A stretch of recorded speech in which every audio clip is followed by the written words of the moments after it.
কৃষ্ণমন্ডলের চেলা তো এরকমই হবে না। 550 কোটি টাকার যদি ওনার বিরুদ্ধে কমপ্লেন থাকে, তাই 100-200 কোটি টাকা তো চেলা হবেই। কিভাবে লুট হচ্ছে, কেন বীরভূম গরিব, কেন মুর্শিদাবাদ গরিব, সারা দেশের দৃষ্টিতে আজকে এগুলো গরিব জেলা। কেন গরিব বোঝা যাচ্ছে, ওখানকার সম্পদকে লুট করছে কিছু লোক, সাধারণ জনতা গরিব আছে।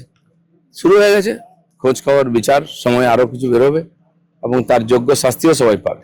ভালো তৃণমূল খারাপ তৃণমূল কিছু মনে করি না, তৃণমূলটাই খারাপ, তাই তো লোকে বিদায় দিয়েছে। আর যেখানেই যাক, স্বর্গে গেলেও কেউ পার পাবে না যদি অন্যায় করে থাকে। একদিন পর্যন্ত কোথাও আদায় হতো না। আপনি যান পঞ্চায়েতে বাড়ির ট্যাক্স দিতে, সে বলছে হচ্ছে না, তার লিঙ্ক কোথায়, কে চালায়, অনলাইন ট্যাক্স দিতে পারবে না আপনি। কেন? ইচ্ছা করে করা হয়েছে, টাকা পয়সা দিয়ে সেটিং করে সবাইকে লুট করা হচ্ছে। তো এই যে রাজস্ব, এত জমি বাড়ি বিক্রি হচ্ছে, বারবার হাত বদল হচ্ছে, কেন রাজস্ব আসতো না? সব সেটিং হয়ে যেত।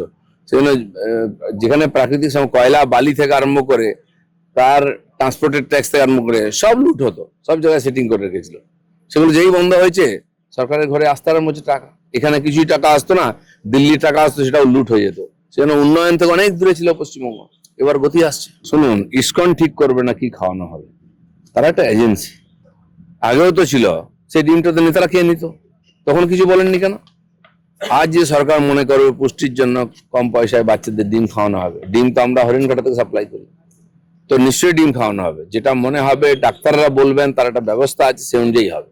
কোনো এজেন্সি ঠিক করবে না কি খাওয়াবে। টুলু মন্ডল বহু বিখ্যাত ব্যক্তি, তাকে সবাই চেনে। কয়লা খাদান এবং কোল বেল্টে সে খুব পরিচিত নাম। বহু নেতাকে খুশি করত আর নিজেরাও করে খেত। টিএমসি এরকম সব জায়গায় এজেন্ট ঠিক করেছে, পুলিশ ঠিক করেছে এদের। এরা কালেক্ট করে পুলিশের হাতে যেত, সেটা নবান্ন এবং কালীঘাট পর্যন্ত আসতো।